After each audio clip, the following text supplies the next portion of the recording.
Hola a todas y todos, espero que estén bien. Vamos a comenzar en un ratito, en unos instantes. We're going to start in some minutes. Sravka, you want to explain the interpretation thing in English? I'm going to explain that in Spanish, okay? Okay. So, hello everyone. For the interpretation, there is a small sign on the bottom of a globe, and you need to click on it and to choose Spanish or English for the one that you follow. And in order not to listen to both of them, please also select mute the other conversation. What is written there exactly? Because I don't see it anymore. Mute the other voice.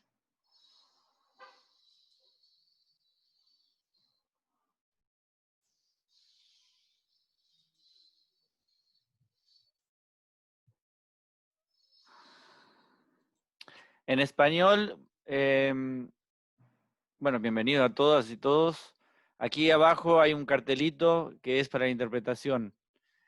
Les pido que los que quieren oír en español, por favor, aprieten ahí, hay la banderita, y tienen dos opciones: escuchar al mismo tiempo el sonido original y la interpretación, o directamente todo en español.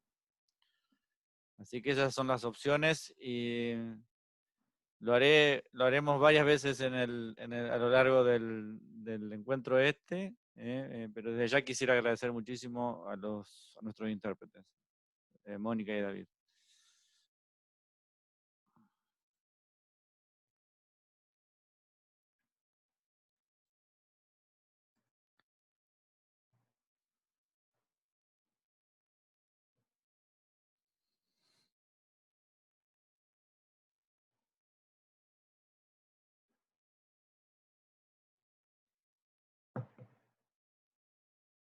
Ok, vamos a esperar unos minutos más.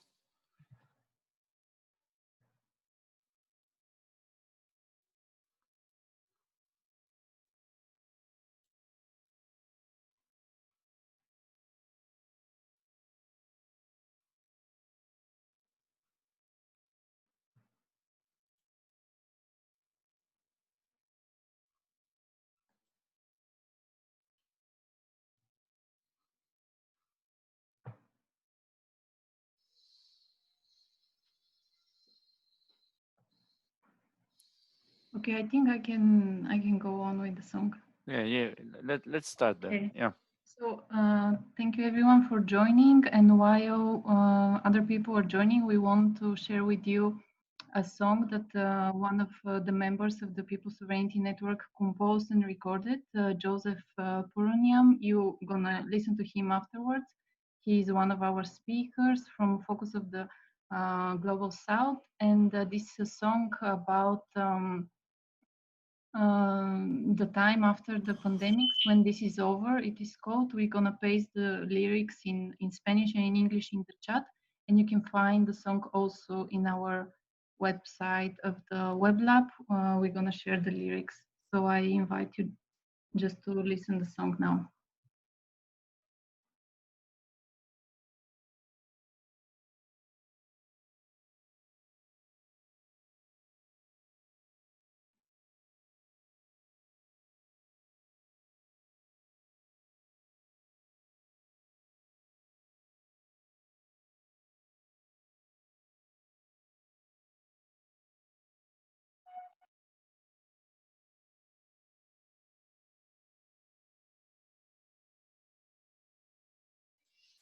We cannot listen to the video, Tito, please. No? No.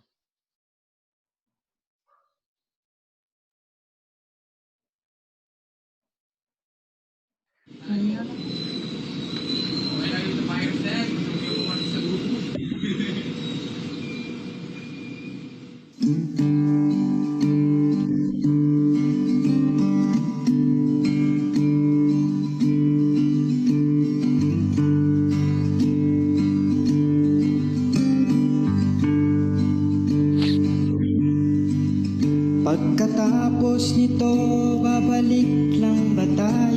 sa normal, sa mabilis na takbo ng buhay. Araw-araw ay sugal, sila ang panalo, tayo ang talunan. Sa araw-araw na pakikipagsapalaran, yan ba ang babalikan pagkatapos nito? Yan ba ang babalikan pagkatapos nito? Pagkatapos nito, balik lang ba sa dating gawin? Sa marahas na takbo ng buhay, puno ng takot at pangamba. Tumalig ang laking kaulayaw, mula umaga hanggang gabi. Yan ba ang haharapin pagkatapos nito? Yan ba ang haharapin pagkatapos nito?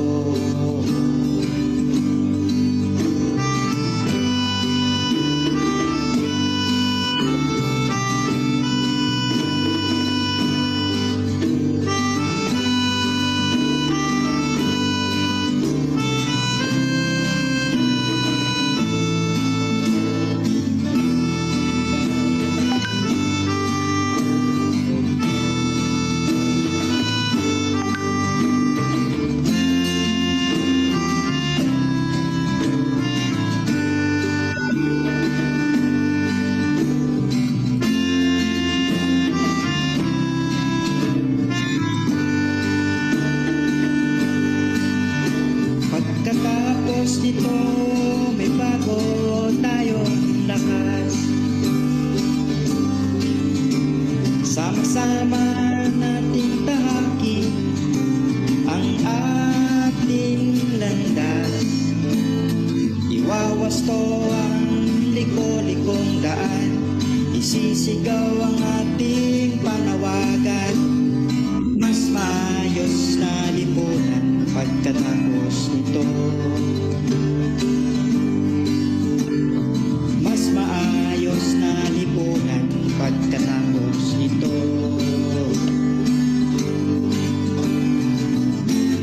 Alam na natin ang dapat na gawin. Kailangan dapat na baguhin. Anong uunahin, kailan sisimulan? Pag-ising natin, kinabukasan, pagbangon natin pagkatapos nito. Pagbangon natin pagkatapos nito.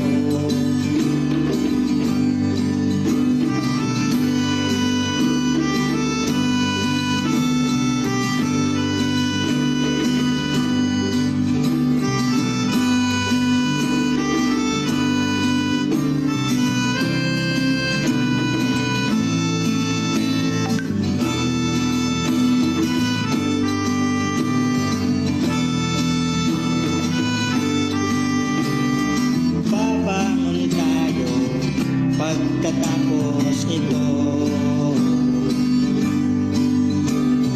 Babangon tayo pagkatapos nito.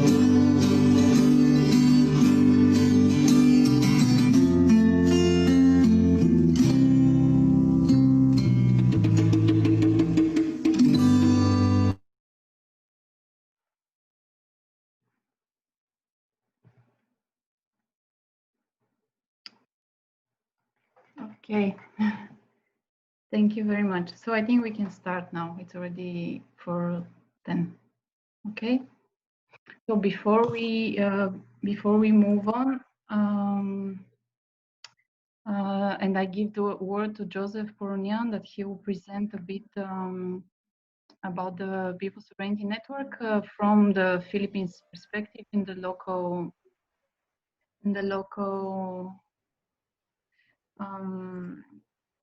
and Hello. the Yes. local experience of this network, I would like to tell you a bit about the process that brings us to the creation of the People Sovereignty Network and how we arrived to here. And of course, to welcome you to this workshop on resisting and reclaiming land, territories, and people sovereignty that is happening in the program of a World Social Forum of Transformative Economies. I am Zdravka Dimitrova. I'm a postdoc researcher from Sofia University. Just to give you, in short, the background, the initial motivation and the mobilization for creating the People Sovereignty Network comes from a well-articulated need by the social movements and activists to converge a space to overcome a silo approach of battling corporate capture and to defend democracy and people's rights. Many of the activists specifying this need are engaged with the political process in the Committee on World Food Security through the Civil Society Indigenous People mechanism and the UN Human Rights Council around the negotiation for the binding treaty.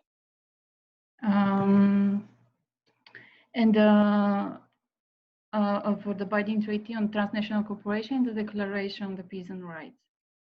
In order to address this need, the first step of the process that brings us to the development of People Sovereignty Network was the planning and organization of a workshop which was named Reclaiming Democracy, Fighting Corporate Power, that was held in October 2018 in Siena, in Italy. This workshop brought together activists and scholars coming from all 5 continents, defending diverse struggles like food sovereignty, climate justice, fighting extractive industries, infrastructure projects, fighting against violence against women, and many more. But they all dedicate unite in their vision of making connection and build convergences from below to create alternative projects to capitalism. And we did this workshop in a very inclusive and participatory manner of sharing experience from below and productive collective analysis and strategies together. I will put in the chat the links for the to the website where you can find the concept note and the report of the workshop. As a follow-up of the rich exchanges in Siena, the participants have kept in touch and shared news about their local, national, and international struggles and campaigns. We have a vibrant WhatsApp list. We have regular calls, and we share email updates. And through those exchanges, we arrived to the idea to create a People Sovereignty Web Lab. We call it a lab as it is an experiment of building an open online space where social movements, activists, practitioners, scholars can share experiences and ideas among themselves and with wider public to undertake collective analysis, to develop concepts, strategies, activities, different kind of initiatives and connect with existing solidarity networks. The web lab intentionally builds from local grassroots experience, and it is ongoing experiment and work in progress. And in this sense, it is open to new interested participants and contributors. And it's organized around different thematic clusters that we try to name to show the different entry points for building people's sovereignty. Those are ensuring people's food, water, energy, and health sovereignty, reclaiming democracy and people's sovereignty from below, defending the commons and respecting nature, asserting women's rights and self-determination, commoning culture, spirituality, and diversity of learning, building economies based on solidarity and decent work, and recognizing very importantly, the transversal nature of youth and their agency. I will paste in the chat as well a link where you can see well those different clusters and materials around them. As another follow-up of the Siena exchange, we conducted around 15 video interviews between social movement activists to collect their experience on the role of globalization playing on democracy and the strategies that the communities are putting into practice to build people's sovereignty. We will put as well a link in a minute of the YouTube playlist of those recorded videos. And as another follow-up of this exchange, we started initiatives of creating a series of articles on key issue identified during the discussion at Siena. They bring us to the special issue of Globalization journal. The name is Reclaiming Democracy from Below, from the Contemporary State Capitalist System to People's Sovereignty. At first, 5 articles are just about to be released with free access for the first 6 months.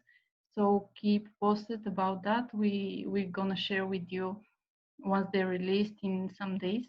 But the special characteristic of those articles is that they're a result of a dialogue between experience on the ground and concrete struggles told by activists, seen through the theoretical lens, showing the similarities and the differences between the experience and the conclusion we can bring from the local level.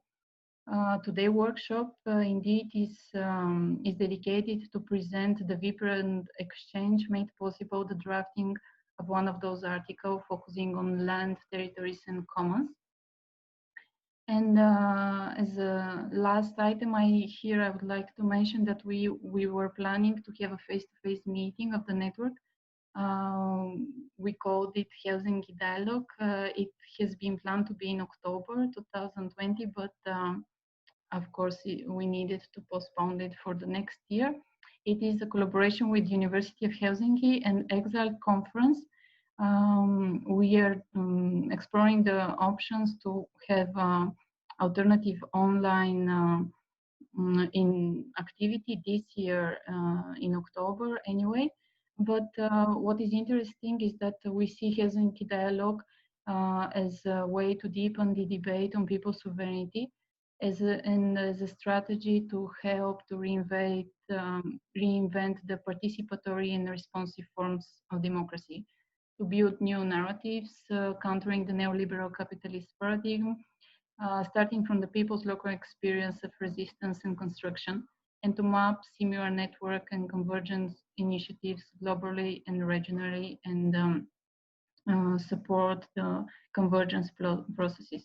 So in brief, what has now come to be known, the People's Sovereignty Network is a collective, inclusive space available to communities and movements who are resisting corporate violence and constructing people's sovereignty, along with activists of civil society, academia, media, and so on. So the original group of some 40 people from all regions of the world who initiated this effort is rapidly expanding, and this is an open initiative.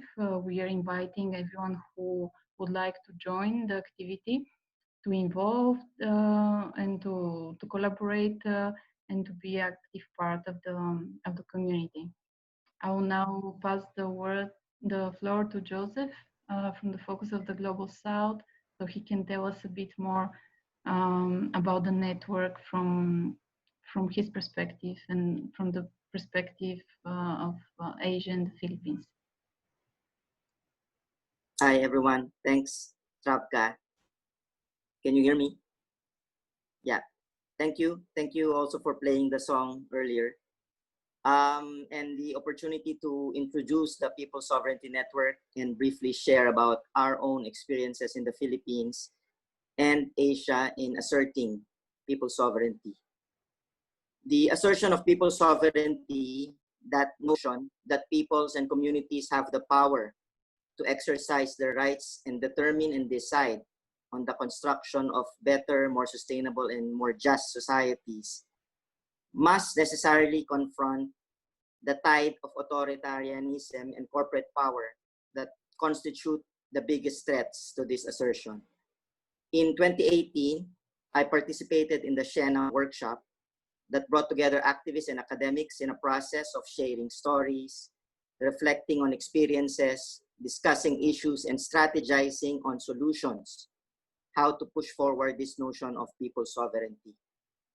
I shared about efforts in the Philippines and the region that my organization, Focus on the Global South, was involved in pushing for food sovereignty and agroecology.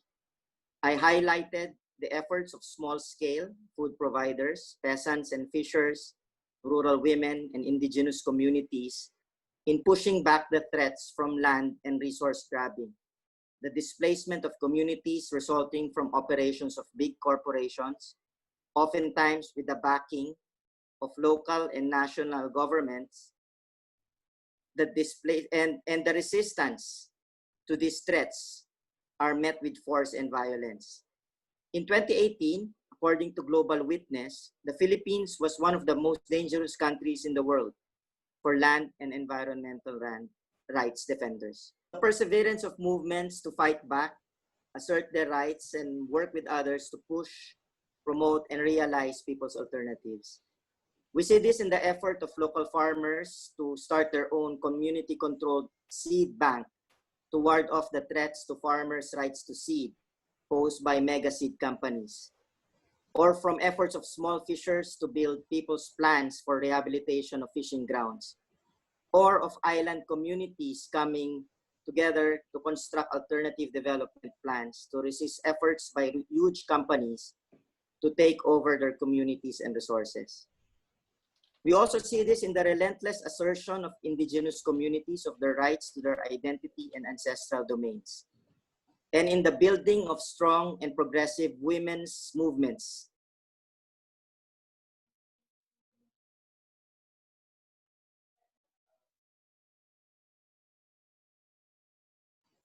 Joseph. Movements across the Philippines and across Asia is happening amidst shrinking spaces, criminalization of dissent, and outright attacks against peoples and communities who are defending their rights.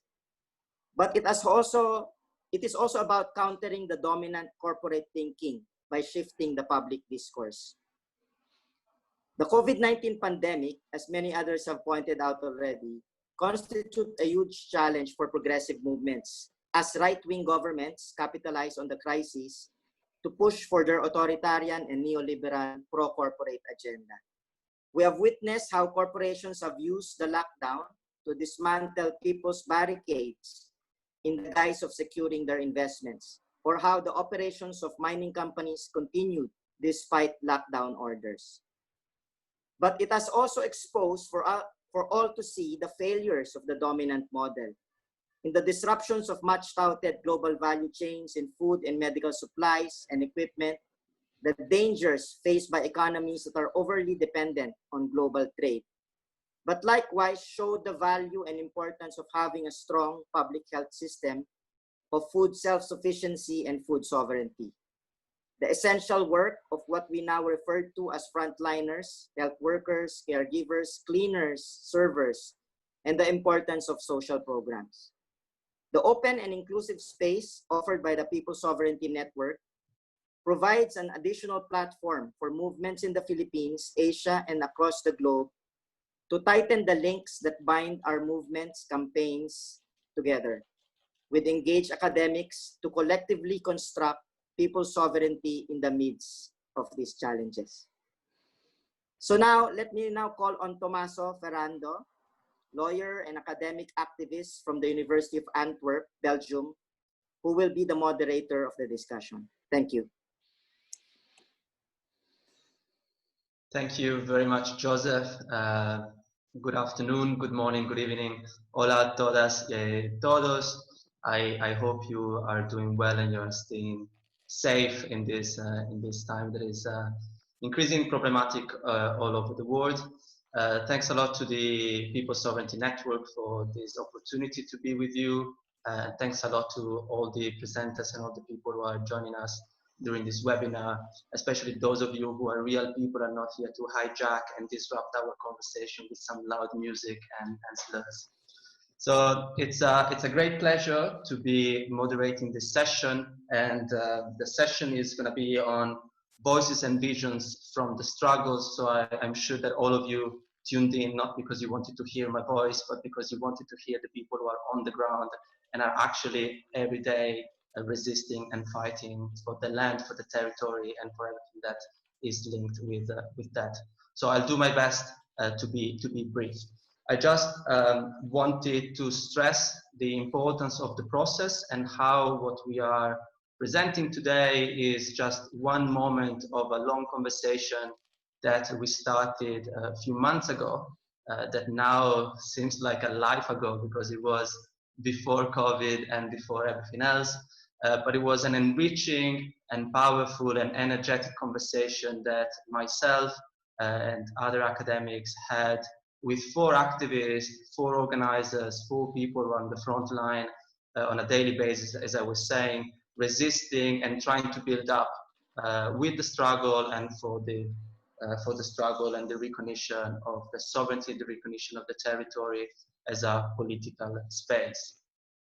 So that conversation, as I was saying, and as Joseph also mentioned, has been translated and transposed into one of the 5 articles that will be appearing in this special issue of Globalizations, and for that we're very thankful to the journal for the space that they offered us, and in particular to Gary for the work that he has, Barry Gills for the work that he has been doing. There are lots of topics that we address in the article, and today we want to be a moment where we reflect collectively and open up to new ideas and elements of conversation with the people who joined us. We picked 3 of them, and then we will have Sophie, Antonio, and Isabel, who are 3 of the 4 activists who joined us together with Chandra in the drafting of the article. We will have them talking about them and talking about their own experiences and how also their participation into this dialogue that led to the article enriched or challenged their own vision. We started looking for convergence, but we then realized that there were diversities and there were differences, and we asked ourselves also how we could use that cultural diversity and these differences also in the way in which the struggle was conducted in order to strengthen each of the dynamics on the ground, each of the local fights, and create transnational solidarity. So I'm very pleased to be involved in this process, and again, very, very thankful for the opportunity to be here with you. And without further ado, I would leave the floor to Sophie, who is in Kenya, who has been for several years actively engaged in Kenya and beyond Kenya, in tens of countries in sub-Saharan Africa, fighting for land and fighting for territory, both at the urban level and in the countryside. And I would like to ask Sophie to share the perspective and the approach of what Sophie is doing and her movement is doing with regards to where we come from, with regards to history, with regards to colonialism and the legacy of history, and how it is important to be aware of the past in the struggle of today, and what we can learn from the past and what we can also do to bring different movements together around this common dynamics of colonization. So Sophie, if you can hear us, the floor is yours, and I hope that your camera is going to be working so that we can also see you and not only hear your voice.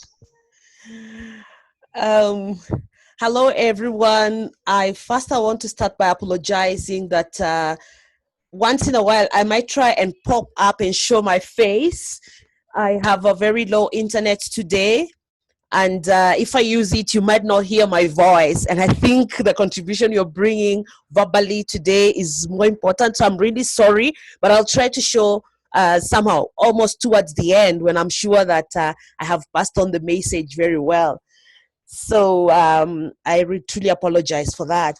And thank you very much. My name is Sophie from the World March of Women, which is an international feminist action movement. And I'm glad to talk about of colonial legacy, territorial independence, and people's resistance. Of course, this case study here will be Kenya. And I want to say that, Kenya has had a very long history of land ratio discrimination since the colonial times. And this traces back to the 40s and 60s. That's a long time. And that struggle, coupled with the people's resistance, is felt to date in this independent Kenya, sadly.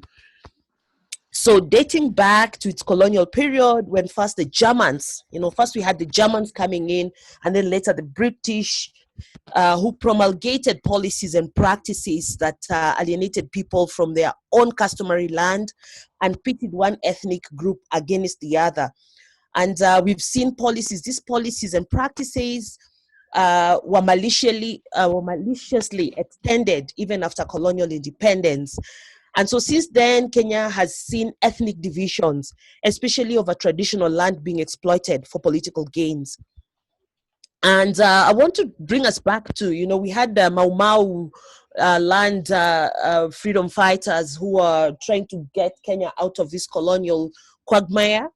And when the Mau Mau freedom fighters succeeded in removing the colonial burden, Kenyans, especially those that fought for independence, genuinely expected at least that there would be a new era of freedom and justice, and that freedom and justice would dawn for the people of Kenya, only to realize that the new leaders who started to grab immense chunks of land for themselves for self-enrichment. And, I say that in the 1963, that's when we got our flag independence. I'm calling it flag independence because to date, we are colonialists in our own country. We are being colonized, even as we are here, especially when we are talking about the issues of land. So after this flag independence of 1963, some of the Mau Mau Liberation Front cadres fought for the second liberation again.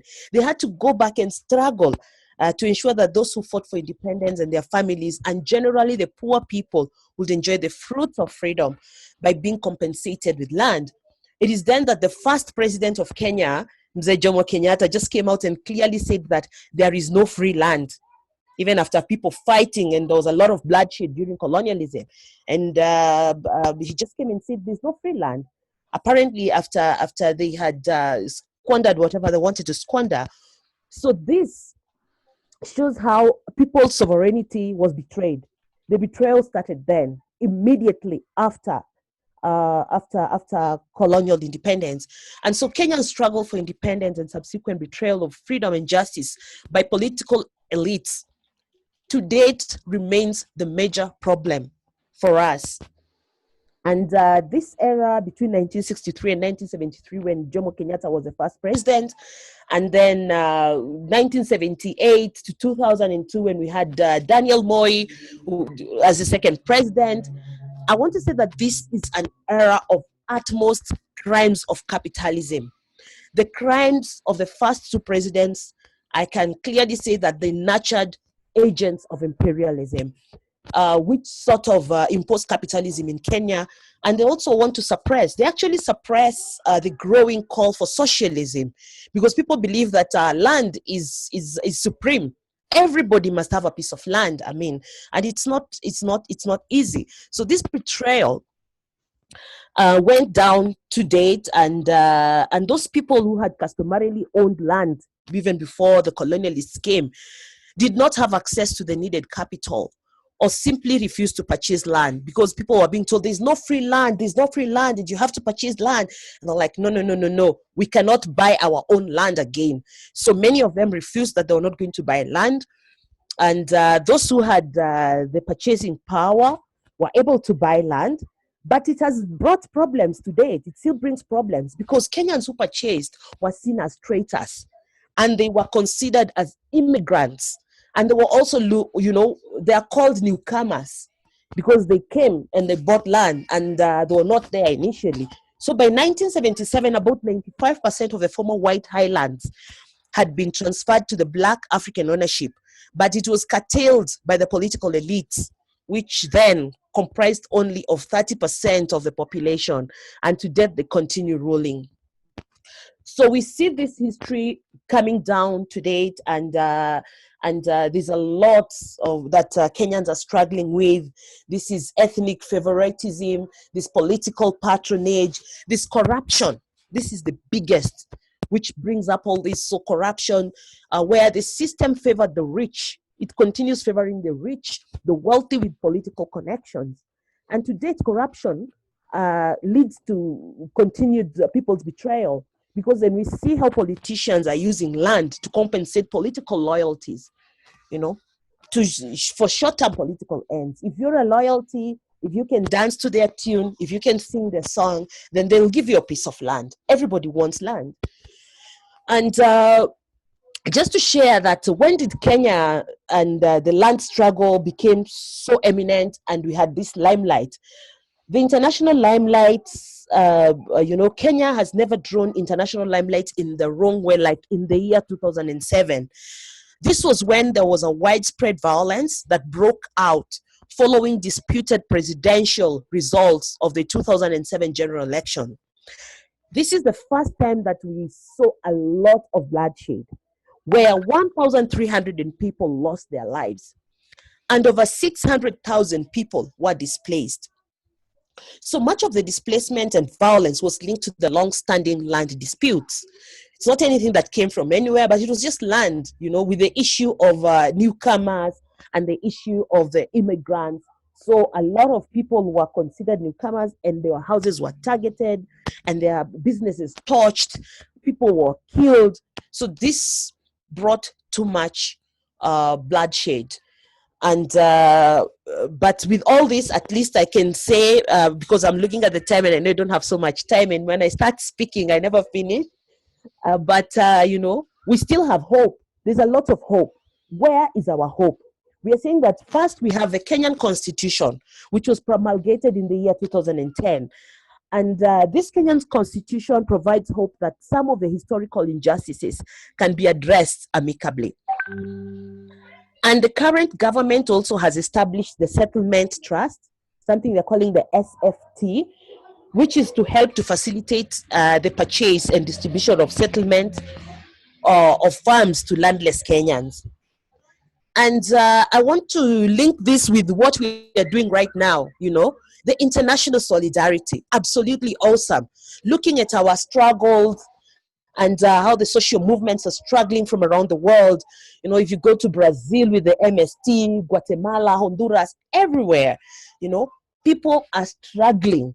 And the people's resistance is something that we can all learn from and peg our support and solidarity, to one another. So to date, we see a lot of evictions going on.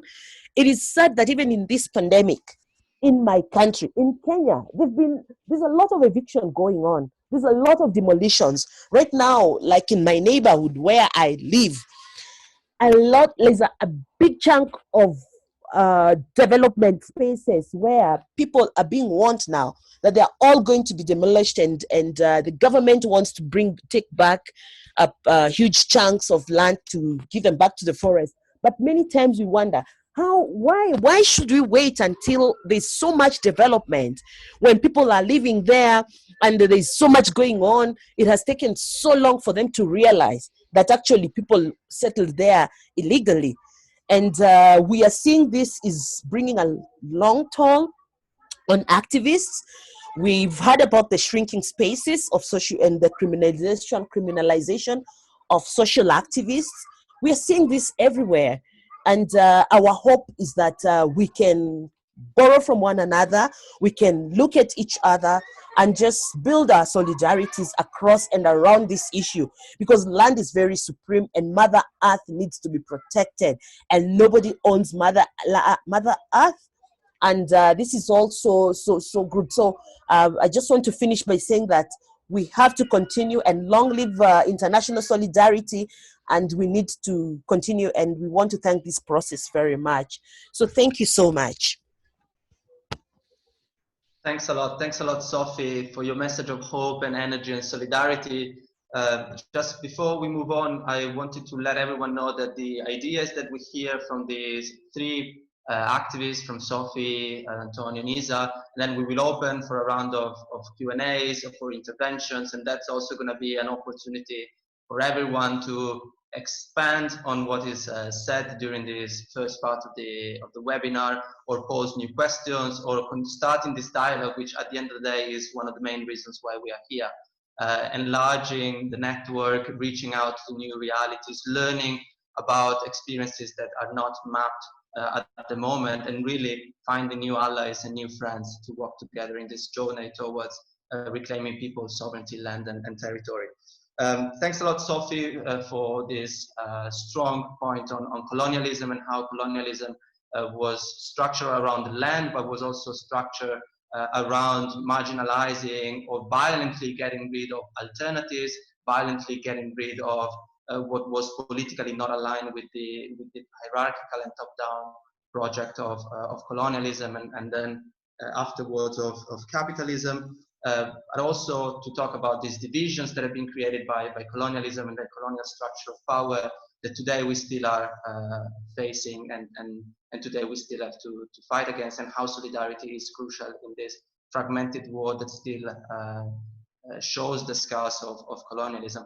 And also, if I can say, the link between land, territory, and ecology, and the planet, which too often we forget.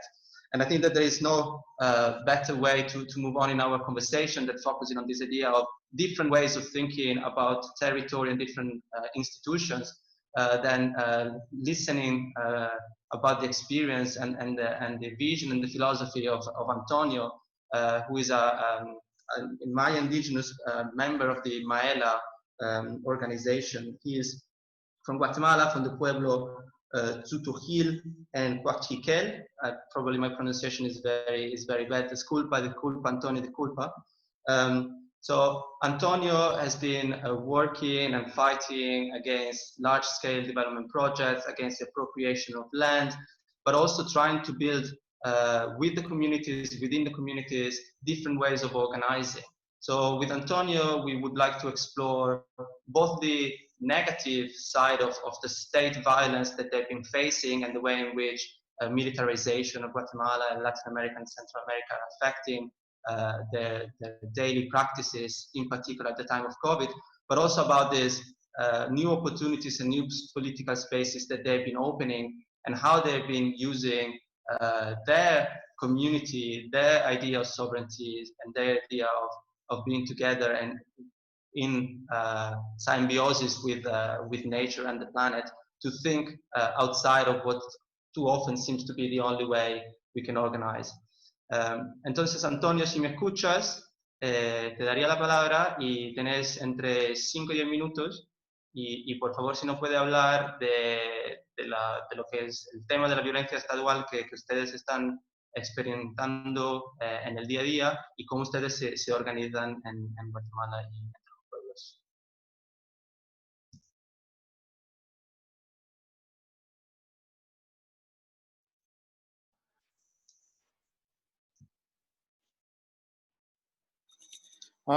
Lo siento, no se escuchaba la interpretación. Pero bueno, gracias por el espacio. Estoy pues un poco nervioso también de compartir con ustedes, y creo que también es un día bastante energético el día de hoy. Yo soy, como ya bien dijeron, del pueblo maya Cachiquel, y siempre estamos pensando en las energías del día y la energía de nuestros calendarios basados en la luna, basados en la agricultura y basados en los elementos naturales. El día de hoy es el canil, y el canil es la semilla, es la fertilidad, y creo que es un día propicio para la siembra. Y es cuando ponemos nuestras 4 semillas de maíz principalmente y de frijol, y cuando vamos a dar ese paso para esperar las buenas cosechas. Me parece que me entusiasma también escuchar las compañeras, escuchar acá todo el debate y reflexionar en la importancia de cómo funcionan los aparatos de Estado, cómo es que el Estado está permeado y cuáles son esas premisas del Estado, ¿no? Y qué tiene que ver con los pueblos indígenas. hay que reconocer y reflexionar en que el Estado ha estado siempre permeado por algunas premisas como lo son el patriarcado, la religión, el racismo, y también en la actualidad resurge con fuerza la militarización de ese Estado, ¿no? Pero todo esto, pues sabemos que es movido principalmente por el sector económico más fuerte, en este caso las industrias nacionales e internacionales, pero es como funciona este Estado. Y hay que decir que esto se ha mantenido desde la invasión, como dijeron previamente. Este modelo ha estado siempre. Y quiero decir que tomó más fuerza contra los pueblos indígenas a partir de la invasión, ¿no? Nosotros, desde esta invasión de 500 años que tenemos, hemos vivido lo que hemos llamado despojo. Y lo traigo a la memoria porque es importante para reconocer y comprender por qué los pueblos indígenas hablan de despojo, ¿sí? Y es porque hay todo un trabajo de parte del Estado, de las empresas, de borrar la memoria histórica, de acabar con toda esta memoria histórica. Porque borrando nuestra memoria histórica, ellos pueden manipular a los pueblos, ¿no? Lo ha hecho la religión, lo hace fuertemente. Actualmente ha retomado fuerza. Estos elementos del racismo, la religión y la militarización se han desenmascarado totalmente. El estado actual en muchas partes de Latinoamérica se está mostrando tal y cual, ¿no? Con esta imagen. Se están tomando decisiones políticas en función de la religión. Y esa religión, créanme que en las comunidades mayas está también matando personas. Personas que tienen mucho conocimiento ancestral alrededor de la naturaleza. Personas científicas que conocen las plantas, su uso y que aún pueden reconocer lo que muchos no sabemos. Y estas personas se ven como brujos, se dice acá, ¿no? Como que algo que no es una cuestión que sea aceptada por las miradas muy cristianas o muy religiosas. Ese es un problema en la actualidad que está afectando a las comunidades. Quiero decir también que, bueno, a partir de esto también el Estado ejerce un control a las comunidades a través de la militarización. Y créanme que en países como Guatemala o Colombia, después de tener una guerra de muchos años, es muy contraproducente volver a ver el ejército en las comunidades. Eso crea vuelve a reactivar estos choques psicológicos de niños, de niñas, de mujeres, de ancianas y ancianos. El volver a ver a los soldados caminar por las comunidades más lejanas con una idea, entre comillas, del control y de la vigilancia y de evitar que se pueda propagar narcotráfico, que se pueda propagar el coronavirus, muchas ideas en torno a sostener y mantener al ejército en las calles. Y bueno, eso no ayuda para nada a los pueblos, no ayuda para nada a transformar la economía, a transformar la organización social. Me parece que también tengo que decir de que a raíz de esto, no es que las comunidades no hagan nada, pues que no estemos actuando de alguna manera. Creo que hay mucho trabajo que se hace de manera paralela, y una de esas es que siempre ha habido un ejercicio de autonomía, siempre ha habido un ejercicio de autoorganización, y también siempre ha habido un ejercicio de poder construir procesos jurídicos, incluso específicos de los pueblos indígenas o en este caso del pueblo maya. Entonces, me parece que ha habido un trabajo también frente a todas estas amenazas que yo mencioné de reconstituir el ser maya. Es como nosotros hablamos, ¿no? Reconstituir en todas sus dinámicas el ser maya, el ser indígena, el reconocernos a sí mismos para poder tener ese poder y esa fuerza de decir, este modelo extractivista no va más porque nos está acabando. Y tener claro que estas formas de reconstitución también pasan por esta lucha hacia lo legal o hacia lo que también se llama el derecho, ¿no? Hacia cómo se vuelve un derecho también la autonomía. Pasa de ser solo un ejercicio a también hacer un derecho, ¿no? Y me parece también que es importante ver de que todos estos procesos que en las comunidades llevamos también tienen una mirada y no es precisamente la del desarrollo, sino es esta mirada que hablamos del buen vivir.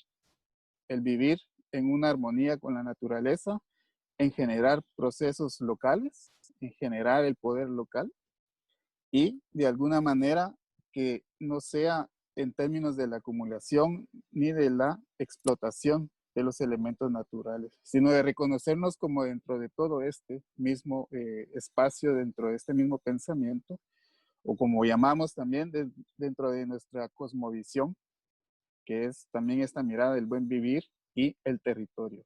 Entender este territorio como el espacio físico y no precisamente delimitado por una zona geográfica, sino todo un conglomerado, una mirada bastante integral del cielo, la tierra, lo que no podemos entender o no podemos ver, pero que nosotros sentimos y sabemos que está.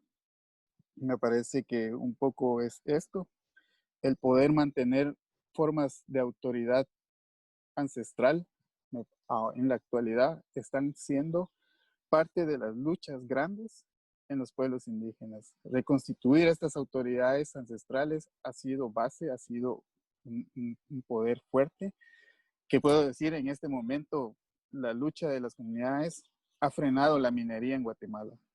Por lo menos tenemos un bloqueo fuerte a la minería de metales y ese es un gran logro, creo, que tienen estas comunidades que no son creo que idóneas, no son, por ejemplo, perfectas, quería decir, pero existen estos procesos que no son los que siempre estamos acostumbrados a ver desde el Estado. O sea, no es el Estado en sí lo que siempre está atendiendo nuestras demandas, ni está resolviendo nuestros problemas. Somos las mismas comunidades que estamos viendo por cada lado cómo vamos a hacer. Nuestras organizaciones, por ejemplo, estamos impulsando la agroecología porque ya tenemos claro que esa es la salida para producir alimentos. Tenemos claro que sin agroecología no vamos a lograr soberanía alimentaria. Y tenemos claro también de que necesitamos una economía diferente y es la economía que nosotros estamos tratando de construir y que debe basarse también en la palabra. Como pueblos indígenas se ha utilizado mucho el poder de la palabra. Y la economía también debe estar en función de la palabra y no de una economía que se basa en certificaciones de importación, de exportación, de lo que sea, sino que generar la confianza también entre esta economía que vincula a los que producen alimentos como a los que consumen todos estos alimentos, ¿no?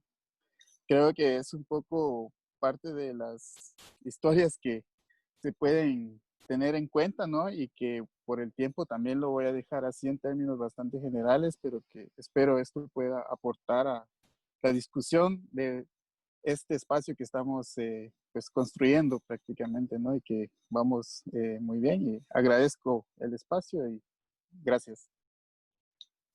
Muchísimas gracias, Antonio. Thank you very much for sharing with us that energy that you talked about at the beginning.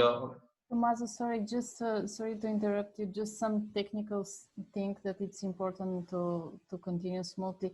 Whoever is speaking needs to speak to the floor, so we need to choose from the interpretation the off option. So we speak on the floor and not in the English or in the language in the Spanish language room.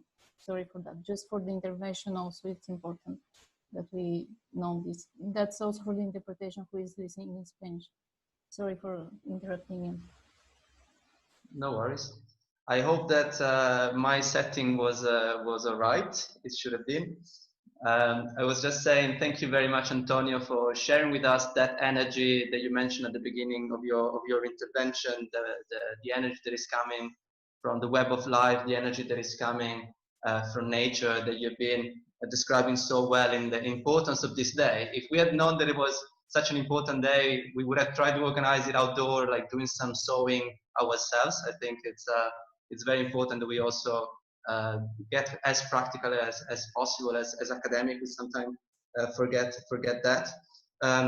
Thanks a lot for sharing your thoughts and your ideas and your knowledge, and for this clear message that reclaiming territories, reclaiming sovereignty is about getting back and rebuilding something that was there. It's not about inventing something new. It's not about coming out with things that never existed. It's about getting back what communities and people all over the world have been doing for hundreds of years, if not thousands of years, and that have been dismantled or marginalized or accused or slashed by centuries, in which other principles, like the one that you were mentioning, patriarchy, religion, consumerism, and etc., have been imposed.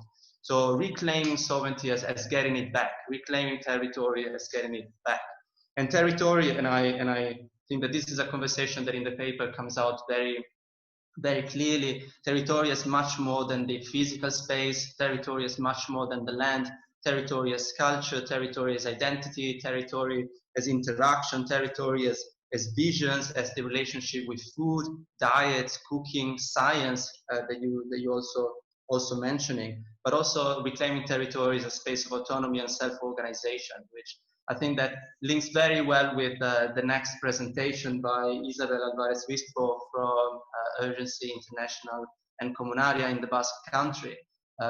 Isa has been extremely active in the process of commoning in the Basque Country, and I would like Isa to share with us not only what they are doing in the Basque Country, but something about one of the things that also Antonio mentioned, which is the importance of words, vocabulary, and the way in which we define things. And the work of Comunaria, which is a feminist collective for the new commons and for commoning, has been central in bringing back this idea of commons and commoning. So Isa, if you could share with us your perspective on that, on this terminology and what they imply, both in terms of thinking and acting, and maybe also some of the conversations that came out in the last month about whether or not commons should be a universal vocabulary, whether we should be considering everything a commons, or what could be the advantage of also of a diversity of terminology.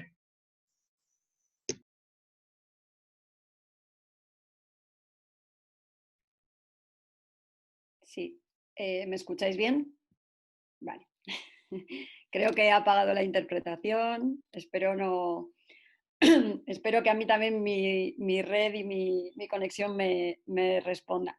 Bueno, lo primero quiero empezar agradeciendo mucho el poder estar aquí, también el poder ser parte un poco de este proceso. Creo que la gente que nos está escuchando, después de escuchar a las compañeras, pues se puede imaginar la riqueza, ¿no?, que es para todas las que estamos aquí el poder compartir espacios como estos y el poder aprender y escuchar y absorber un poquito de cada una de las compañeras, ¿no? También es un poco reto, después de Sofi y de Antonio, ahora que venga la Blanquita, a ver qué, a ver qué dice, ¿no? Hablar de comunes, pero bueno, por empezar por algún sitio, voy a tirar un poco del hilo que Antonio también dejaba, con el tema de las violencias, ¿no? Bueno, él habla de las violencias del Estado, yo vivo en el País Vasco, que bueno, tampoco voy a extenderme mucho a explicar, pero bueno, es un territorio que para algunas no está reconocido como debería, y además no tenemos solo a un Estado, sino que nos vamos a dos. Entonces, bueno, pues digamos que la cosa se complejiza bastante. Pero bueno, no voy a entrar a profundizar en esto, no me toca hoy esto, pero sí que creo que una cosa que nos une a todas, aunque se adapte a cada lugar, es el tema de la violencia. Yo creo que en cada lugar, esto lo hemos hablado durante este proceso y lo hemos compartido, que la violencia se adapta a los contextos, ¿no? Y que bajo mi punto de vista, También, bueno, escuchando a Antonio, escuchando a Sofi, yo me reafirmo en algo que he hablado con estos compañeros, que es que yo creo que es más física conforme lo que tiene enfrente es una comunidad articulada, ¿no? Y creo que en el norte, en Europa y en otros lugares, bueno, no es tan, a lo mejor no percibimos tanto la agresión física o las agresiones como perciben las compañeras en Colombia, en Guatemala, pero en cuanto una comunidad se organiza, bueno, pues percibe la violencia física y lo estamos viendo en el norte. O sea, no estamos viendo ahora mismo qué está pasando, qué rápido se militariza todo y qué rápido se vuelve una violencia estructural a una violencia física con todas sus letras, ¿no? Salvando las distancias, que me parece súper difícil comparar países, territorios y demás, porque creo que cada lugar tiene su forma, ¿no? Entonces, claro, en espacios, yo estoy en Europa, en un lugar donde comunidad no sabe muy bien la connotación o el significado que puede llegar a tener hoy en día, ¿no? Porque, bueno, en Europa, en Estados Unidos y demás, pues el concepto de lo comunitario ha quedado muy reducido bueno, a casi una mirada medio hippie de allá de los 80, ¿no? Aunque sigue habiendo una gestión comunitaria de algunos bienes en algunos lugares y en algunos pueblos, sobre todo en el medio rural, ¿no? Eso es un hacer, aunque se llame de otra manera, sigue siendo un hacer. Entonces, bueno, un poco lo que me comentaba Tomás y lo que hemos hablado y dialogado en este espacio y lo que yo venía a compartir aquí hoy es bueno, también el trabajo que hay que hacer a veces de definirnos, ¿no? Porque si queremos tener una comunidad, esa comunidad tendrá que gestionar algo, ¿no? Y digamos que de lo que bebemos un poco es de la tradición de los comunes, de qué son los bienes comunes y de cómo miramos ahí, ¿no? Y es alucinante o sea, a veces para bien y para mal, lo difícil que es definir esto, ¿no? Y bueno, para nosotras aquí sí que ha sido una herramienta el hablar de bienes comunes, sobre todo cara a debatir y a pensarnos a partir de ahí, ¿no?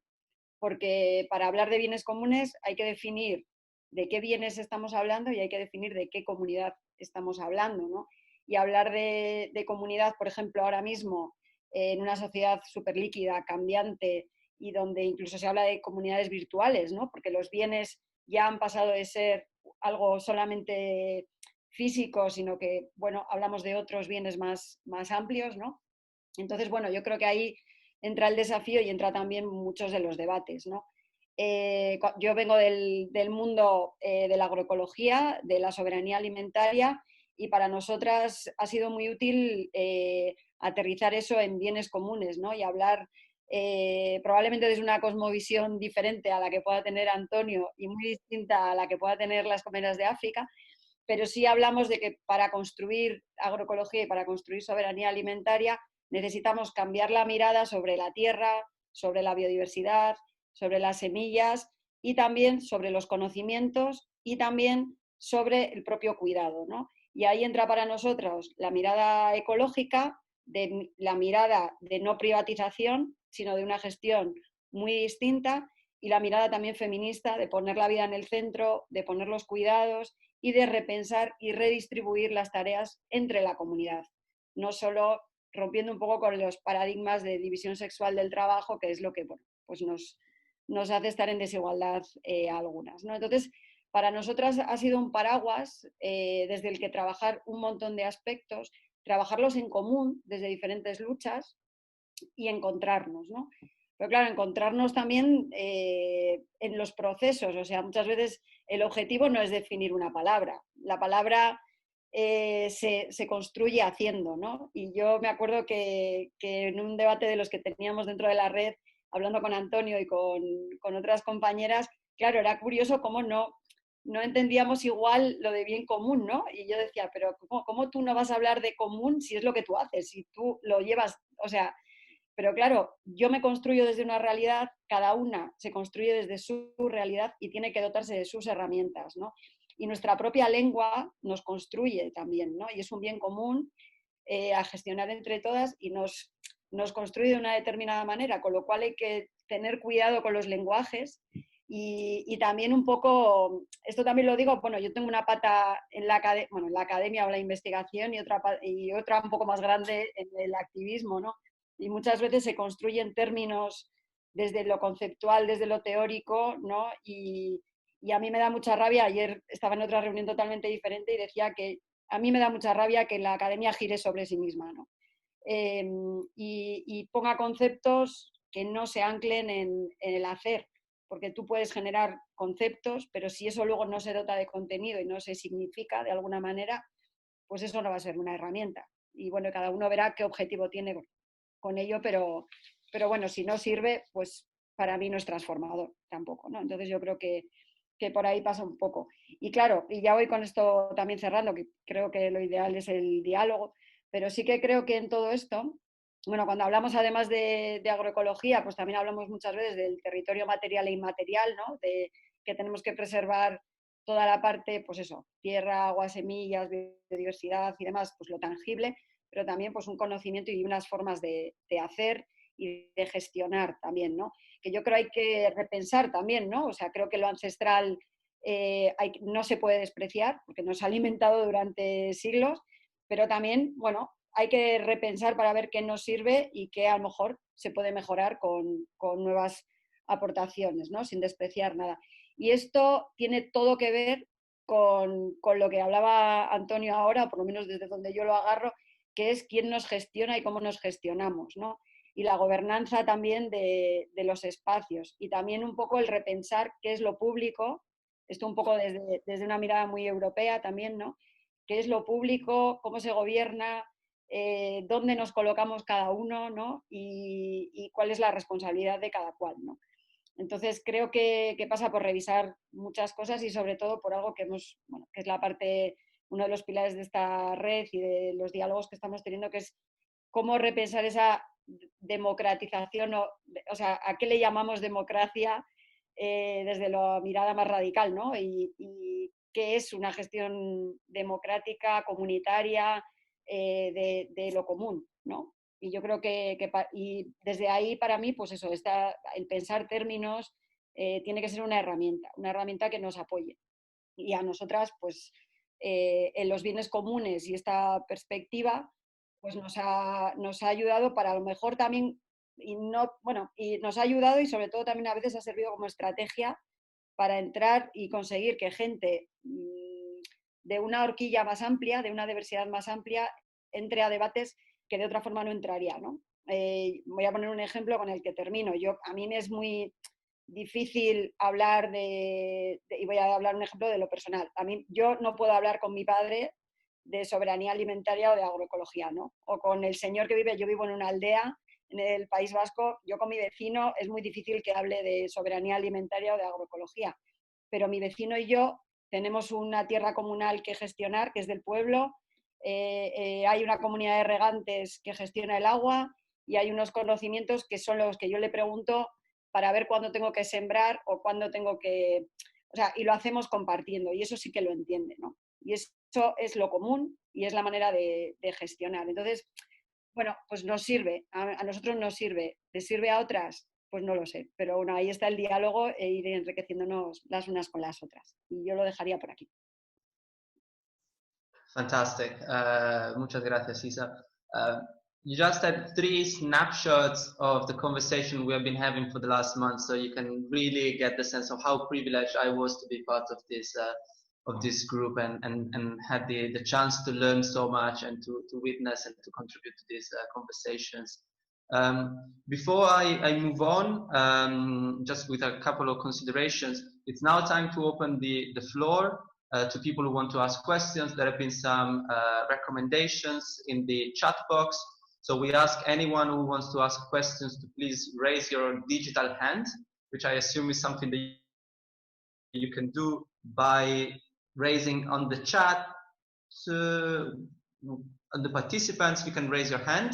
There is a button that you can click and says raise your hand. And then whenever you're given the floor, please make sure that your interpretation is on off so that you can actually be translated in the language that you're not speaking.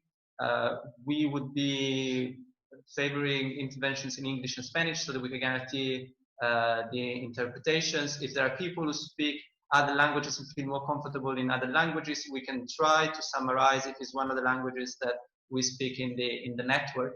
But if it was English or Spanish, I think it would be a little bit more straightforward. So please, if you have any question, or if you want also to share experiences, you want to contribute to the dialogue, raise your hand, and then we will be giving the floor. And the idea would be to collect 3-4 of this intervention and continue this this last bit of the webinar in a much more dialogical way than we've been doing so far. Although I can guarantee you there will be so much more that each of our presenters and our speakers could be sharing about not only the substance but also the process that we've been going through. So while we wait for hands, and if there are hands, please people let me know. We have already. Okay, perfect. So can you see them? Yes, Jasmine. I can see them now at the top. Yes, Jasmine, Baba, and Hamed. Yes. Just two things that I wanted to remark of what, among all the amazing things that Isa said. One of the things that I learned while having this interaction with Isabel was the importance of care, and I'm very, very glad that you mentioned it also today, Isa, the different forms also of care, caring about ourselves, caring about the others, caring about the web of life, and this central idea of what you're doing with Comunaria, which I think is a time of COVID, but generally speaking, also before and post-COVID should be really pivotal to our efforts of building different forms of society. And then the issue of militarization. We start the paper talking about violence. We start the paper talking about the role of militarization. We've been seeing militarization in the last months, even in the north, and we get surprised, but there are places in the world that are suffering violent militarization, that have been suffering that for decades, if not for longer. On the 1st of July is when the annexion plan of Israel should be implemented. We see that every day around us. And so I think that we may still get surprised in the north, but that's the reality of so many places around the world. And I really think that is important, even if we always want to talk about the good things and talk about the great experiences. I think it's important to remind ourselves who don't feel and don't live that kind of oppression. That oppression is intrinsic to the economic system and to the political system that has been globalized. Having said that, I would be more than happy to gather some comments, and please, if people can say who they are and keep the comments short so that we can gather 3 of them. So I will take all of them first and then open the floor. So I would go in the order that I hear. I see Jasmine first. Jasmine, can you hear me? Yes. Hi, Tommaso. Perfect. So thank you. This has been very, very enlightening, and I think, Tommaso, you've done such a great job in hosting this session. So thank you. So I'm speaking from Canada, Quebec, and I just wanted to jump back onto one of the comments of Antonio, which I will try to ask in Spanish. Muchas gracias, Antonio. Mi pregunta sería solamente para saber un poquito más sobre el tema de la economía que ustedes están desarrollando en su comunidad. Muchas gracias. Perfect. Thanks a lot, Jasmine. So Antonio, that was for you, and then I'll get back to you after we collect the other 2 interventions. I see Baba. Can you hear me, Baba? Hello, Thomas. Hello, everybody. Thank you very much for the interesting discussion. My name is Baba. I work with the Public Services International. There was something Tommaso raised, which I just wanted to further stress somewhat. He spoke about the place of also ecology when we're looking at people, territories, and land.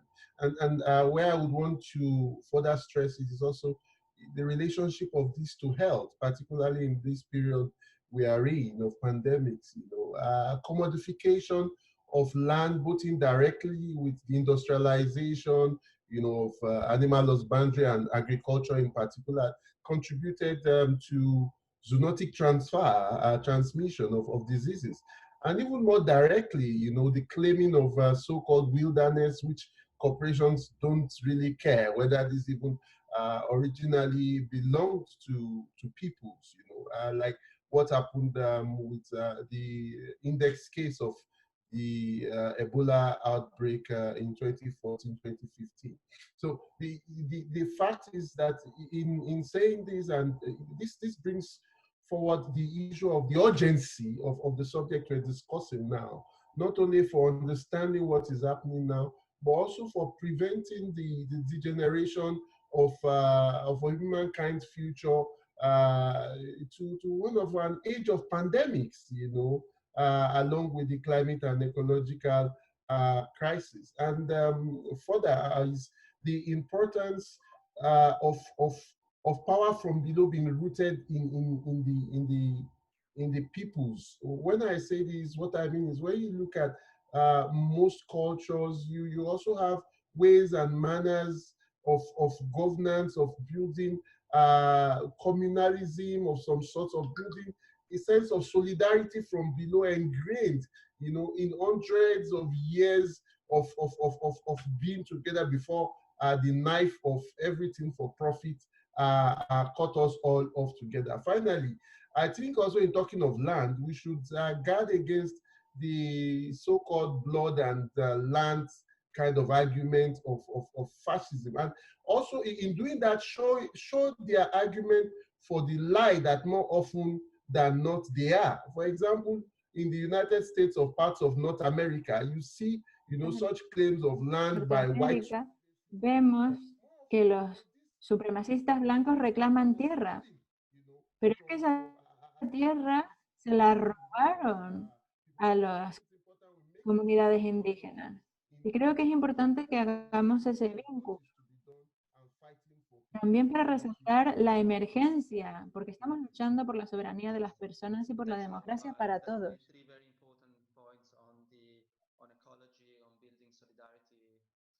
Muchas gracias, Baba.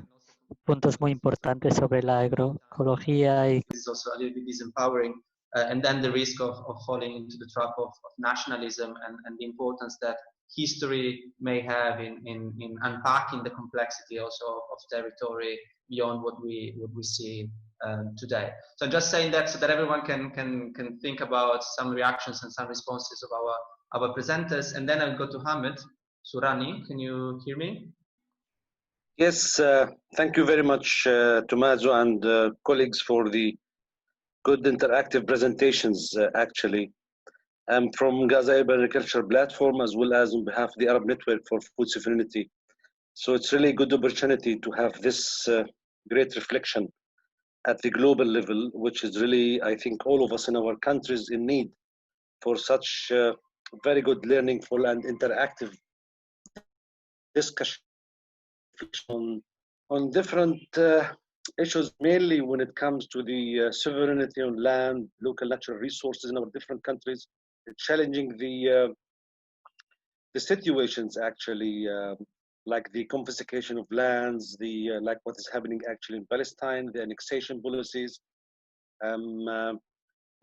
Yeah, I think what we feel it here, that the global, having more common global understanding and actions as well on the sovereignty issue, and more global action is really very highly needed, especially on the reality, under the reality that we can see it very clearly, the shrinking space of the civil society organization. This is one of our biggest worries, actually. I assume the same in different countries and all over the world. The shrinking space of the civil society organizations and the social movement as well. How these to be much more empowered, enhanced, having one voice, having a common understanding on such important approaches and the strategies that needs to be considered and taken and even translated on the ground, like the people's sovereignty on local resources, food sovereignty, and how these can be transformed on the ground into real actions.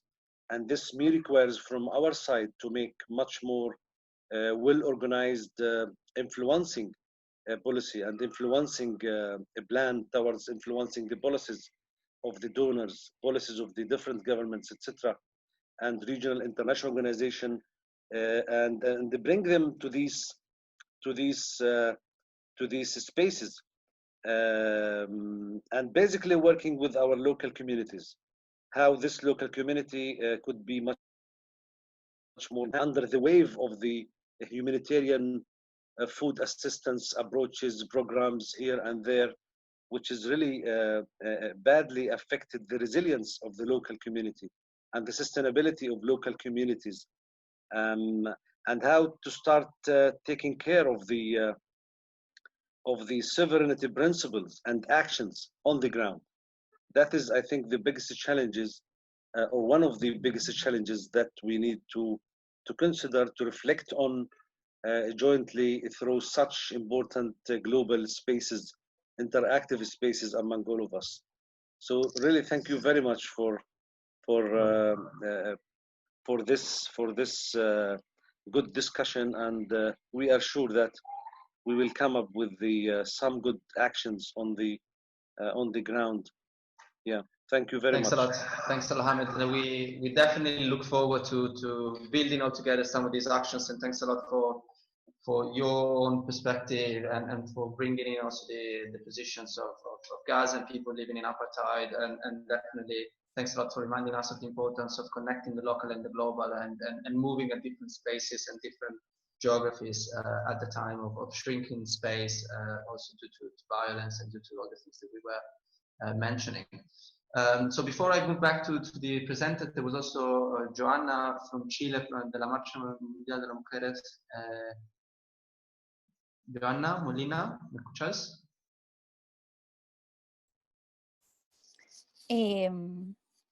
Hola, muy buenos Hola. días a todos, todas, todos. Quisiera problematizar con los exponentes en relación al concepto de bienes comunes.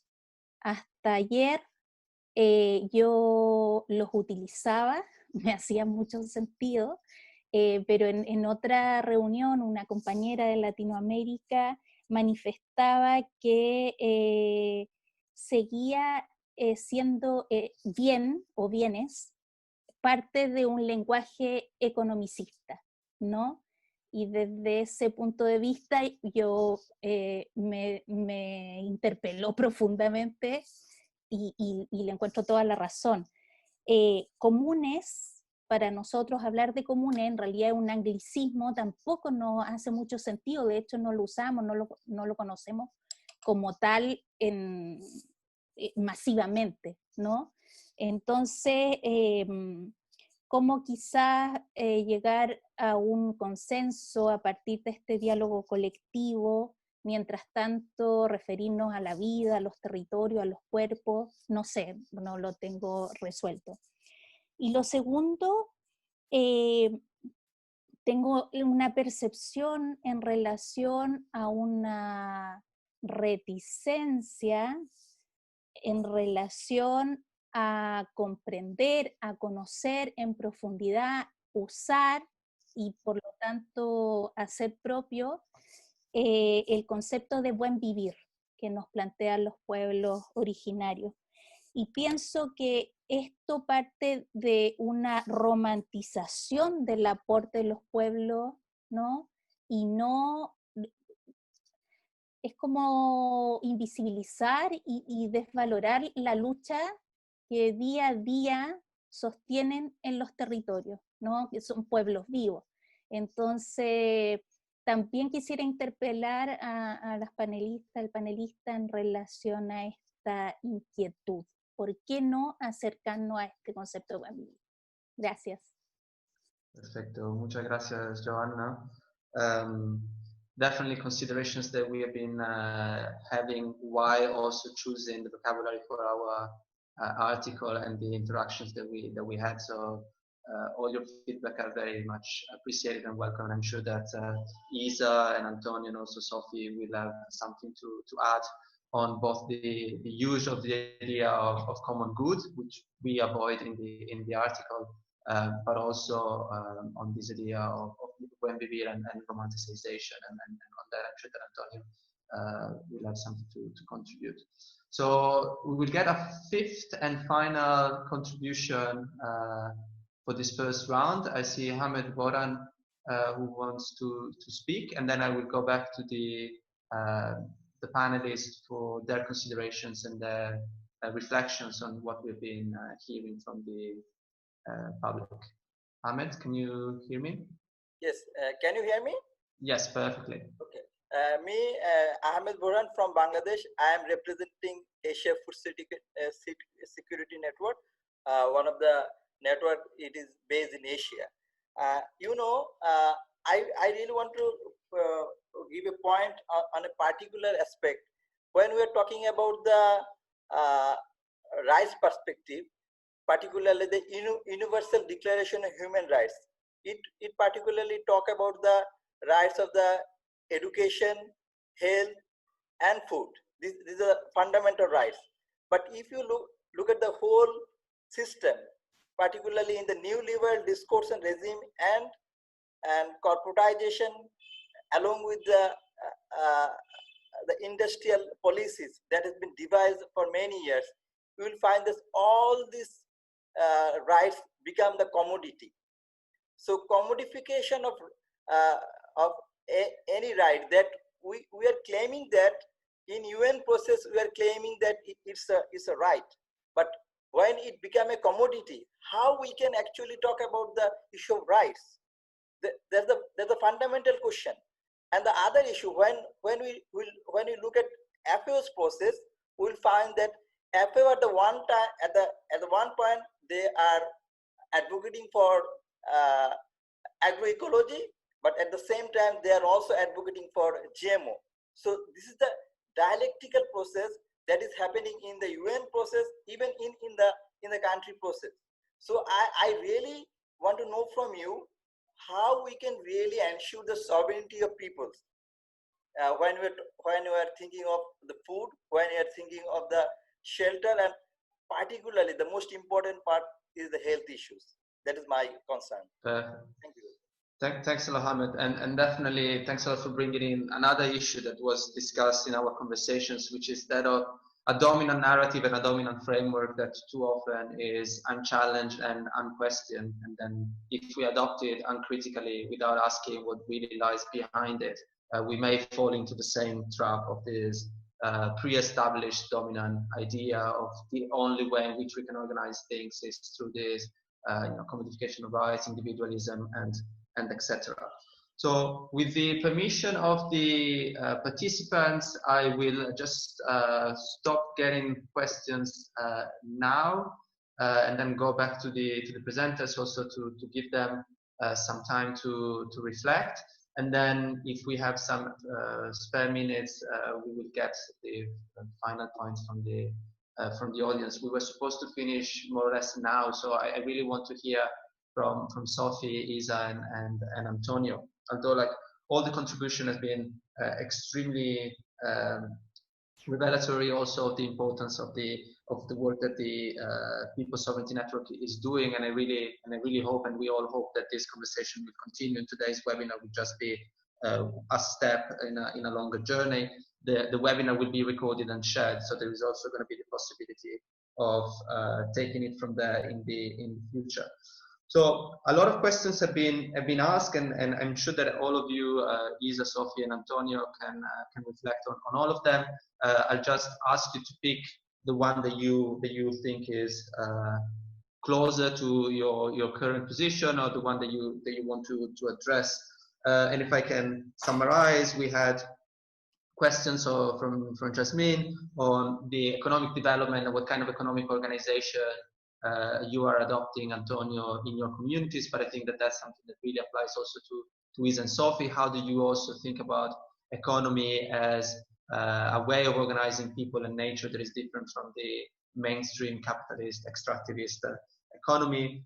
Then Baba with the idea of the urgency of a one planet, one health approach, where people, animals, and human beings and their health is kept together, and what we learned also from COVID, and how do we do that while at the same time avoiding to fall into nationalism and this idea of higher borders to protect us from the fear of pandemic. And then we had a call for global solidarity, supporting local activism and supporting local dynamics, also outside of the geographical context. How do we build solidarity? And if I can say, today's webinar and the overall process of the People's Sovereignty Network is definitely going in that direction. Then a question on the two notions, the notion of common good and the notion of buen vivir.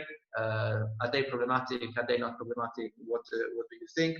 And then Hamed reminded of the sort of neoliberal individualistic commodified approach to human rights and this idea of human rights that is inherent to this project. And so how do we deal with these tensions? So hoping that I summarize the question properly, I would revert to the speakers in the same order that they presented, because it's been a while since we heard Sophie's voice. So Sophie, up to you to pick one or a couple of these points and share with us your reactions. And we can also see you now. I just did this so you can see me, but I will not be able to speak with the video on, otherwise it will buffer. So glad. But now you're muted also, okay. Okay, no. Now it's good. I want to, yeah, that's better. That's okay. I really want to thank the participants for adding their voices in this. And I want to say that right now, especially, I want to bring it very closer to where we are right now and picking it up from what we're being talked about. We've just been reminded about the 2014-2015 Ebola pandemic as well. So I want to pick it from, say that right now, as we are experiencing this COVID-19 pandemic, a lot of people, there's a mixed reaction. There are people who think that COVID-19 is actually an equalizer that has come to equalize people looking at healthcare, for example. Here in Kenya, if politicians get sick, they all travel abroad. They go to look for medication abroad. But right now, people cannot travel. Everybody's getting medication here. So, the healthcare is the same. So people are thinking that it's actually an opportunity for states to make sure that healthcare works for everybody else. So people think it is an equalizer. And I think on my personal view, I think that as activists from the social movements, I think this is actually an opportunity. It is an opportunity for us to relook at things afresh. And it's an opportunity to push for reforms that we really have been yearning for. We've been talking a lot about agrarian, reform, and we are talking about the promotion of agroecology, and we have the feminist alternatives that we're saying it is agroecology for food sovereignty, and we are talking about solidarity economy for feminists. So it's been a struggle, It's been a struggle really bringing out these voices. But this is the opportunity, because right now, everybody out there is struggling to find what can we do, and we see states. I've never seen people running so, everybody is so involved, and people don't know what to do. So I think as social movement activists, this is the opportunity, and I want to say that when we start pushing for these reforms that we want, for example, for agroecology, and I like the way the speaker Ahmed is saying that sometimes they cheat us. They say that yes, it's going to be agroecology, but they still bring in GMO in the mix. So this is actually the time to bring in to start opposing even privatization of nature and telling them that this is what is bringing all this problem. Because right now, people need to get to know where to go, and also to start looking at the abolishment of all barriers that are preventing communities, and the commodification of rights, healthcare, water. All these have been privatized for a very long time. And privatization is something that, to be honest, has brought a lot of people down. And so for me, I think that it would be a great opportunity to demand universal access to at least basic commons like water and sanitation, for example. Africa has been, for a very long time, in denial, I may say. Because sometimes if you go to some communities, you still find that people are really struggling. Just getting basic drinking water is an issue, and it becomes a big issue that it's not even affordable. And when we look at how these transnational corporations come in with the pretext that if you don't drink that bottled water, then the water that you're taking from the tap is all poisoned, and they tell you don't take that so that you can. For them, it's all about making maximum profit, exploitation of people. So this is the time that we need to bring our voices together, and just demand for this. And we just say that we want to have. What can we do if you go to Europe and you can open the tap and get clean drinking water? And here we are saying that our voices are to help one another and to support one another. And because we are all in one fight, and this one fight is the COVID-19. So what is the solution? We don't want false solutions. People want things that can work. People want stuff that can work for them. And I like that feminist movements for a long time have been working towards that buen vivir, that good life that we want. So how do we get that good life? We start talking about that solidarity economy that we've been pushing for as movements. And other, even mixed race movements can actually pick from what feminists or movements are doing. And when we start talking about that solidarity economy, what does it mean? What does it mean when we start saying that we want that solidarity economy that equalizes everybody? So for me, I really want to appreciate that if we can take this as an advantage and also say that it is a blessing in disguise. It is so bad. It has happened. It is bringing everybody down. But it's time for us as social activists to go back on the drawing board and start reorganizing, start re-strategizing, and start doing something that is meaningful towards breaking all these barriers that we have seen for a very long time. Thank you. Thanks a lot, Sophie. While you were speaking, I was not only feeling very energized and very much empowered, but I also remembered a motto that I discovered a few years ago that says, be realistic, dream the impossible, or demand the impossible, which is even better, demand the impossible. And I think that from your words, I get the sense that the only realistic and pragmatic things to do is to demand that whatever we have and whatever is treating people and planet and animal and living beings in a way that is exploitative has to be changed. So really join you in your call, and I'm sure that the participants to this webinar and the network all agree with what you said. So Antonio, now coming to you, there was a question that was specifically addressed to you by Jasmine on the way in which you are organizing within your communities in the sense of economy, so in the sense of, I assume, production and sharing and providing goods and services. But also a lot of the other questions like those on the commons and when we be were addressed to you. So up to you to bring together these points and share with us your final considerations. And please, Antonio, make sure that your interpretation is off so that that you can speak to the floor. Perfect. Sí, gracias. Bueno, en realidad creo que nosotros hemos traído un proceso primeramente de educación, ¿no? Donde hacemos talleres para poder discutir en realidad qué es la economía para nosotros, ¿no? Y cómo la entendemos, y al final hemos llegado a una conclusión de hablar de economía comunitaria y que entendemos no pelea con ningún principio de la economía solidaria ni de la economía que todos queremos transformar, pero que va teniendo sus propios matices, ¿no? Dependiendo de cada comunidad o cada pueblo.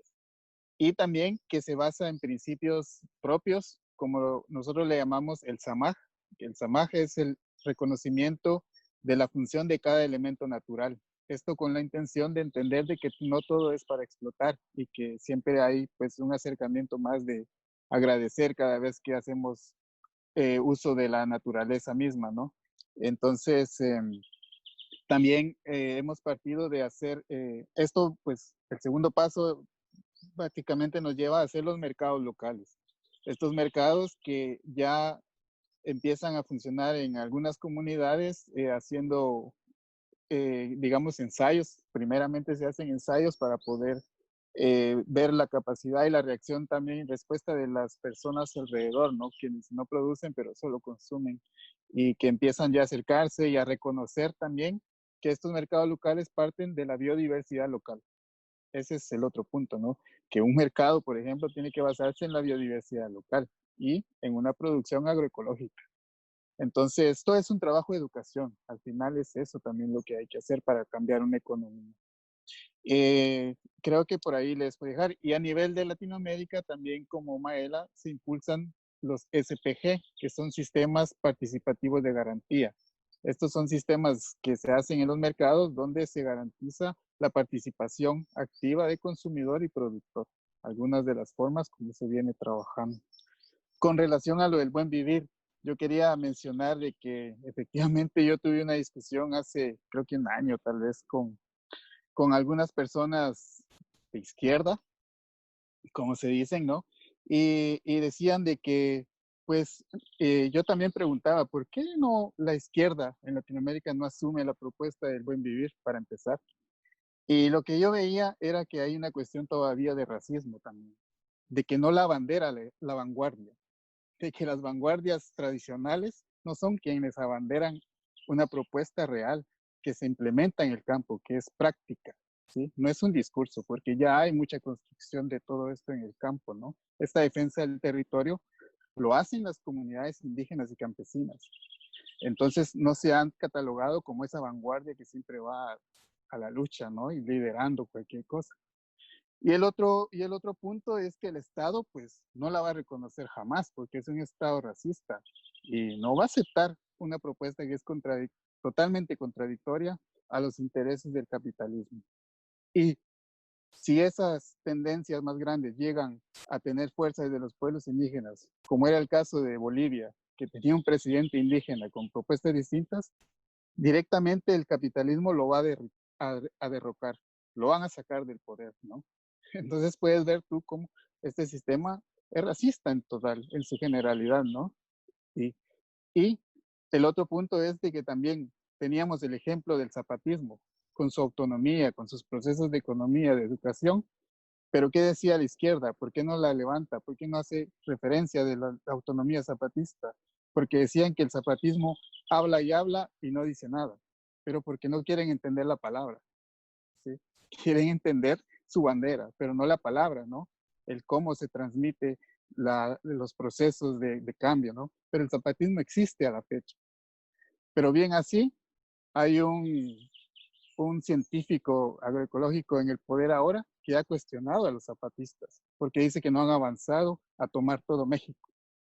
Pero ahora está el ministro de Ambiente en la izquierda de México, ¿no? Y antes estudiaba a los zapatistas, ¿no? Se alimentó de esto y ahora critica.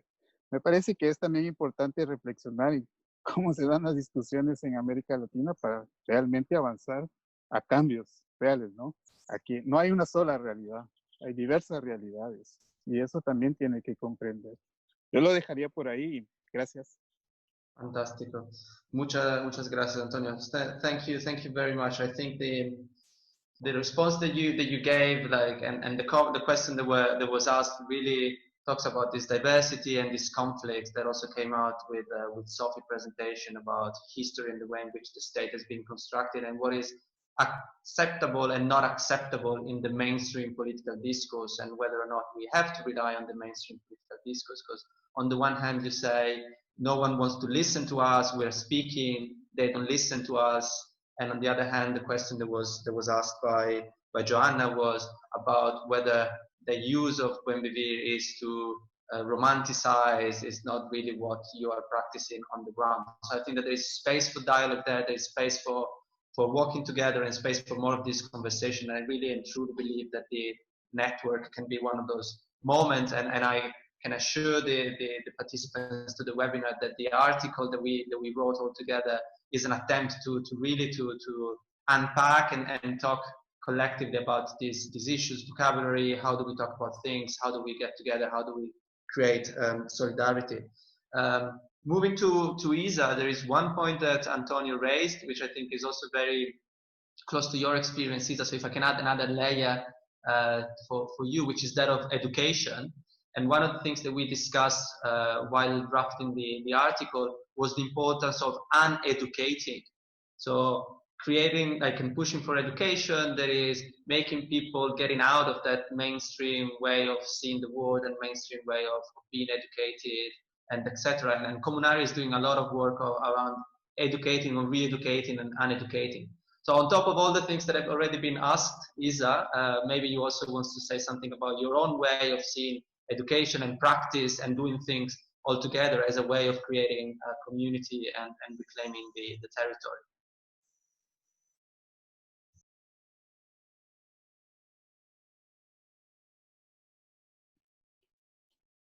Sí, bueno, es que yo creo que un poco por responder de la manera más simple y concisa, o sea, yo creo que ahora mismo, por lo menos desde donde yo estoy, pues decolonizarnos es desaprender un montón de cosas que tenemos grabadas a fuego, ¿no? O sea, nuestro modelo productivista, nuestro modelo de relación individualista, o sea, y hay que desaprender todo eso y reconstruirlo y recordar y reconstruir desde un montón de algunos retales que quedan y de cosas nuevas, ¿no? Con nuevos paradigmas también.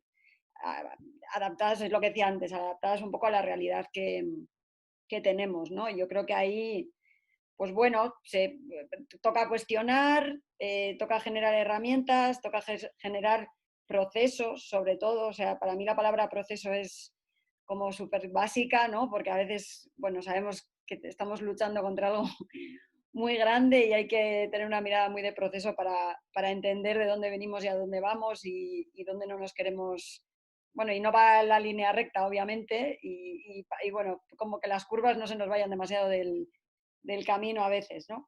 Y eso también lo uno con lo que preguntaba Joana, me parece que era, el tema de los comunes y de cómo, pues eso, qué palabra usamos, qué palabra no usamos, ¿no?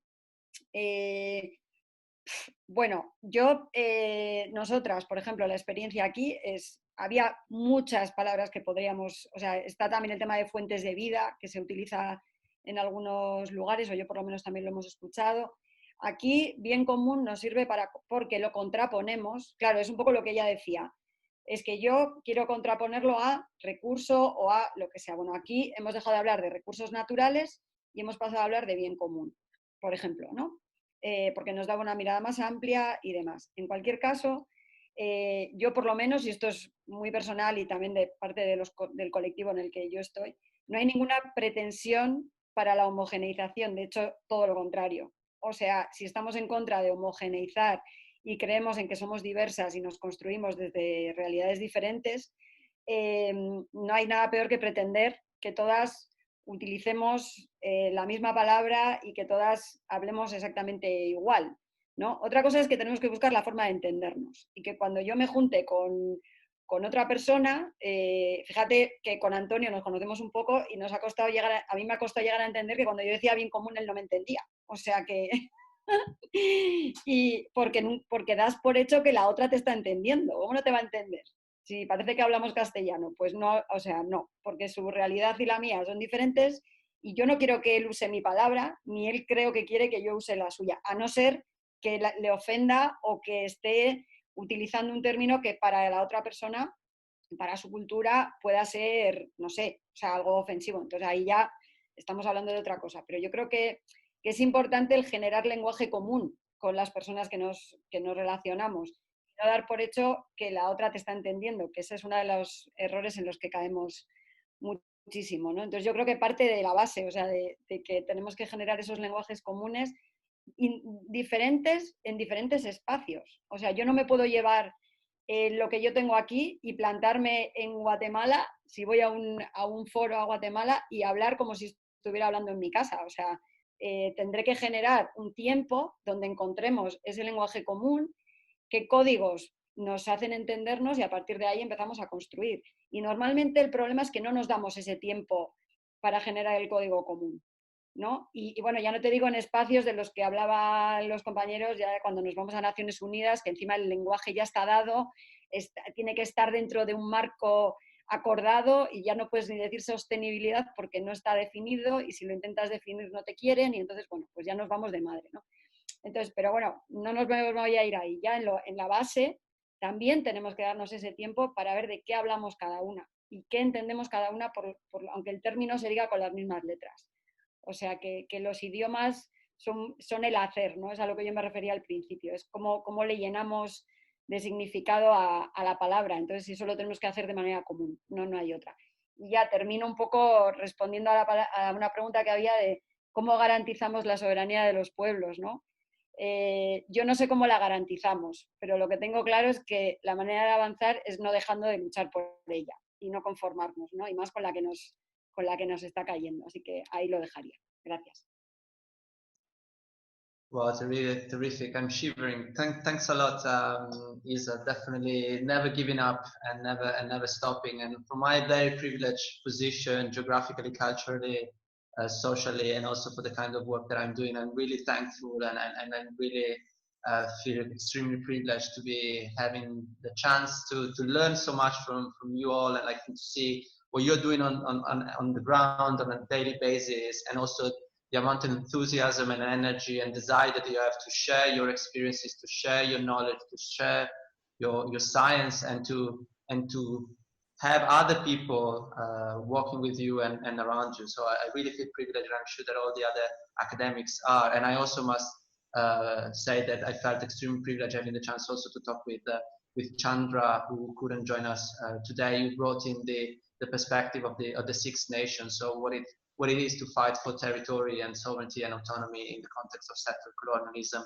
of Canada. So incredible experience for me, and I really look forward to continuing it and to having more people joining and really addressing this unlearning, these tools, this practical, this engagement, and this idea that we can work from within and without academia to transform and to also transform ourselves, which I think is something that I really learned by exchanging with all of you, the importance of also thinking about ourselves and the way in which we are set and we are thinking about the world and sometimes reproducing the same things that we want to avoid. And this process definitely taught me a lot. So I'm just giving the floor now to Joseph for some final considerations, and I also am realizing that we're running out of time, but the conversation was so incredible that it felt a little bit inappropriate to cut it short. So from my side, it's all thanks a lot for your time, thanks a lot to all the participants, thanks a lot to the almost 70 people who tuned in during the webinar.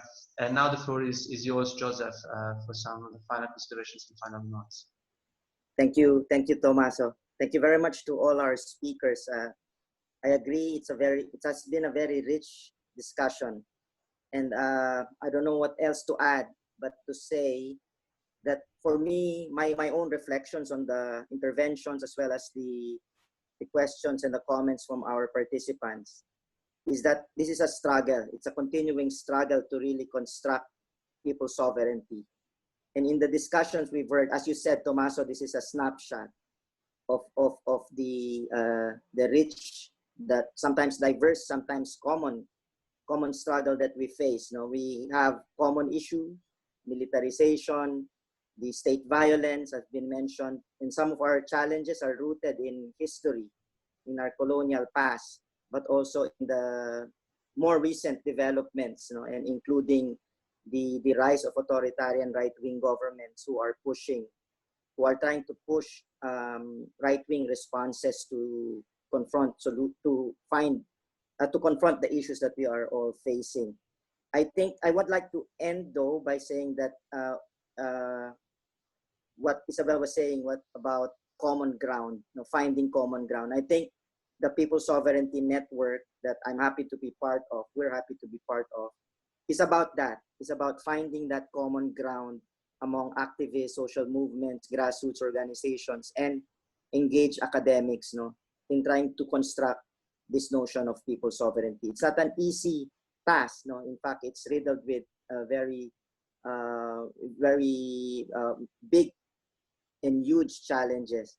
But I think as we try to build the network also, and it is an open space and an inclusive space, we hope to strengthen that process of arriving at the common ground to build and construct people's sovereignty. So again, thanks so much, Tommaso, and all our speakers for this discussion.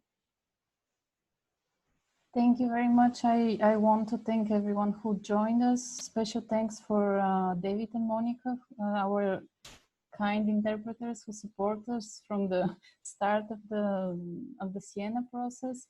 And I invite you to look at the special issue of globalization, where you can find the article that we've been discussing today, and 5 more articles that are showing different struggles. And as well, stay tuned for the other activities and webinars. And we really encourage you to engage with the network and to contribute to make it a really live, shared and open space for all of us. Thank you very much for joining, and we keep in touch. Thank you very much to everyone.